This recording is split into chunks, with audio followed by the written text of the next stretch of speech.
Tigil palaot naman ang mga mangingisda nitong nakalipas na araw matapos ang hagupit ng bagyong Inday at mas pinalakas na habagat. Ayon sa presidente ng Pangisda Pilipinas na si Pablo Rosales, sa naging panayam ng balitang Konektodo sa D11206 AM, maraming mga mangingisda ang agarang tumalima sa anunsyo ng pag-iingat sa pagpalaot dahil sa malakas na ulan at hanging dala ng habagat na mas pinalakas pa ng bagyong Inday. Samantala, mayroon namang panawagan ng grupo para sa ilang mangingisdang nangangailangan ng tulong, partikular na sa mga lugar na naapektuhan ng malakas na pagulan at pagbaha.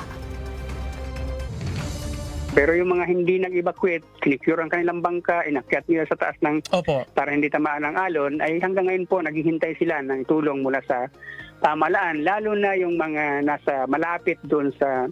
dinikitan ng bagyo. Ng ating mga kasamang mangingisda sa iba't ibang panig ng halimbawa sa Mindanao, Sarangani area at